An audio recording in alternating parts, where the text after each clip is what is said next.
This is NDTV, and you're watching Classics. Hello and welcome to the Unstoppable Indians. Every week we take a journey into the life of an outstanding Indian, a person whose talent, acumen or moral example is transforming India. The best, the finest from every field join me, Manvi Dhillon, on this show to share their life story, their journey to success, the knocks along the way, what made them get up and keep going, what makes them an unstoppable Indian. My guest today is considered one of the most important Indian novelists writing in English. It's very intimidating choosing the right words to describe a novelist, especially one who's a journalist, an anthropologist, a professor, and a novelist. So I'm going to keep it really simple. His work is stunning. His books are bestsellers. The Glass Palace, The Hungry Tide, The Circle of Reason, The Calcutta Chromosome. Amitava Ghosh, thank you very much for joining us on The Unstoppable Indians. I did keep it simple purposely because it is actually intimidating when you're choosing words to describe a writer, but you are such a versatile author. I'm sure you've heard that so many times, but what guides you towards each of your subjects? Well, Manvi, yes, people do sometimes say that, that I do many different kinds of things, but it never seems like that to me because, for me, it all comes from the same place. I mean, I began my career as a journalist and, I've always really enjoyed that aspect of writing. So that spills over into my fiction and into everything else. And do you think that the novel really cuts through all these distinctions I just made of a journalist and an anthropologist and a historian? A novel, it really cuts through all of that, doesn't it? I absolutely agree. I mean, for me, the novel as a form is really the most complete form of human expression, because it allows you to do everything. I mean, a novel can be about, it can be about current events, it can incorporate history, it can incorporate, social life, it can incorporate human emotion and cooking, if you like, or whatever it is that you want to write about. There are no limits in the novel. Amitav, when did you know that you really wanted to write? I knew that when I was very young, when I was before I was 10, I knew that I really did want to write. It's partly just growing up in a Bengali family where at least in those days, there was a kind of obsession with writing. Now I imagine there's an obsession with film or cricket or something. But in my days, it was writing. So, it's not as odd as it sounds. But I really did know it when I was very young. Your first novel, when you finished writing it and before it was made public, were you really nervous or not much? I was extremely nervous. You have to remember that when I started writing, there was really no such thing as a sort of career for Indian writers, I mean, those Indian writers who were doing well were all abroad. And, I was in Delhi. And I did it the hard way, living in a tiny little servants' quarters, somehow making making ends meet. So I really was starving in a garret.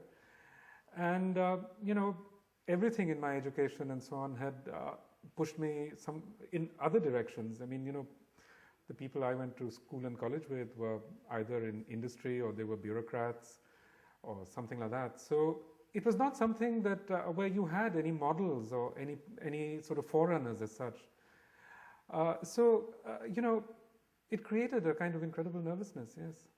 Has that changed much today? Because, midway through the year, we're going to see the first of your trilogy, The Sea of Poppies. And is there a certain nervousness ahead of that? I mean, I want to understand, does that nervousness lessen in the course of a career that has been as successful as yours?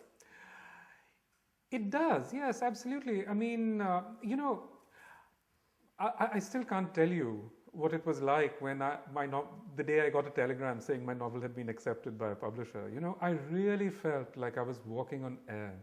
I mean, it was absolutely hardly any money at all. So the money was not what it was about, but it was just that moment of utter exhilaration, And I tell young writers today that, you must cling to that moment because it will never come back. I mean, that pure thrill of that moment.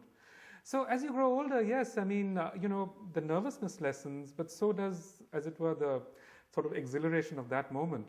What grows actually much, much more intense and more fulfilling is the actual deep fulfillment of writing itself, the actual work. So in a way, those other things cease to matter as much, the reception of what you're doing, or all those other things that are around it. Or you set yourself more daunting tasks. I mean, if one looks at the trilogy, it spans 3 continents, 2 centuries, and combines the drama of individual lives with the big themes of history. That is all we know about it at the moment.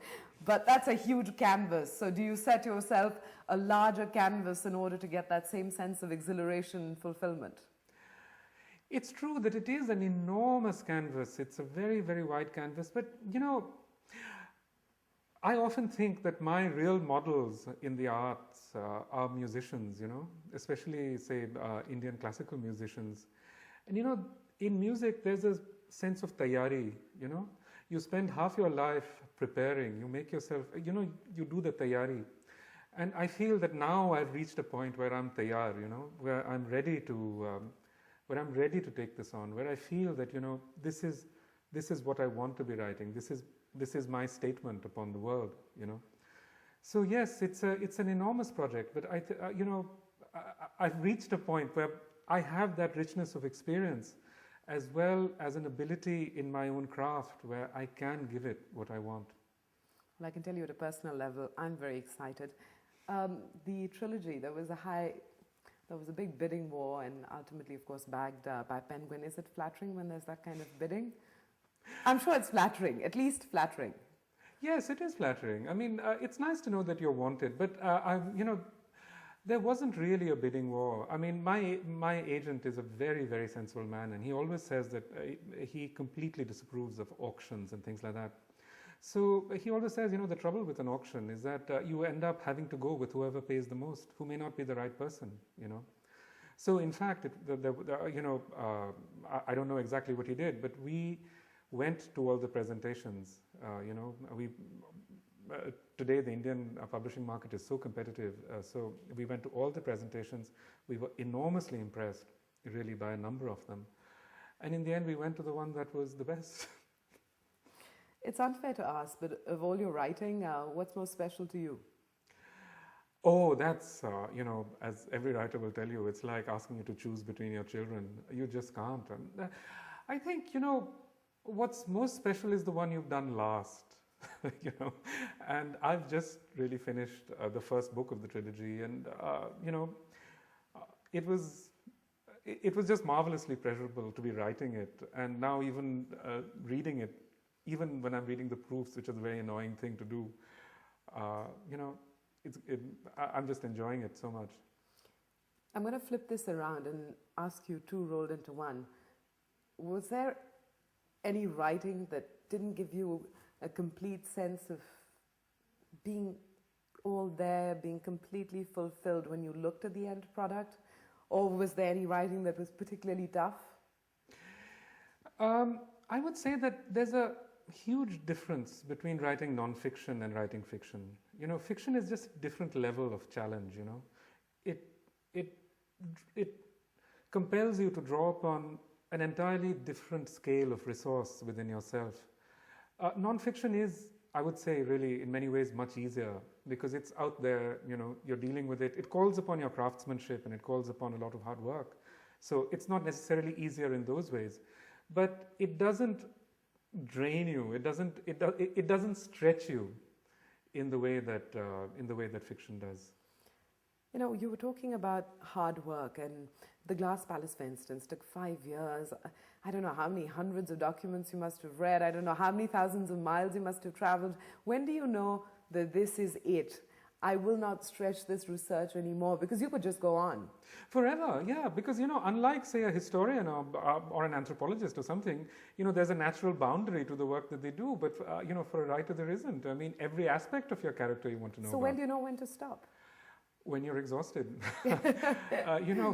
But in fact, the research is actually the easiest part. It's the fun part, I mean, for me, the research has always been the most entertaining part. The writing is a different level of challenge altogether.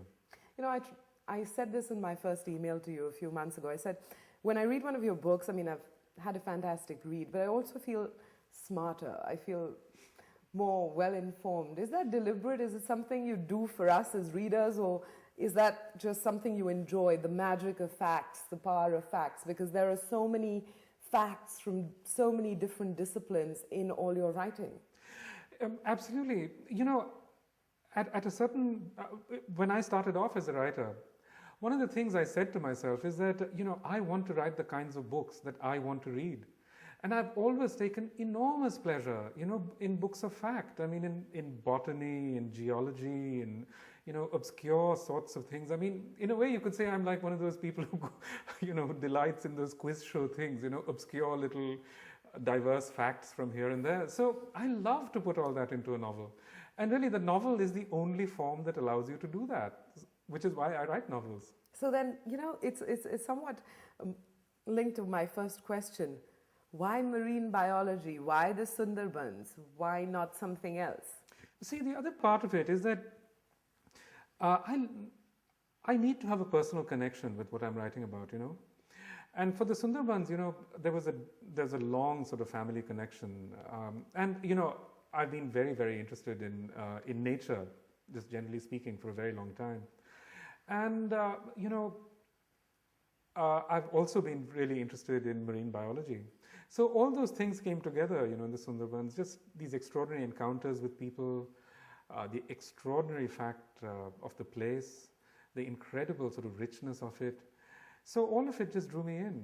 Yeah. You know, what's emerging from this is, to an outsider, writing seems spontaneous. And yet there's obviously so much hard work that goes into it. So there's that spontaneous connection with the subject and the desire to express that. But there's also all the research and the travel and the meeting.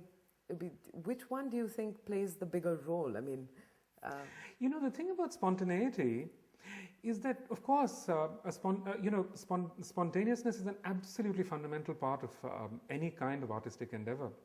But, you know, you can't be spontaneous if you don't know the language, for example, you know.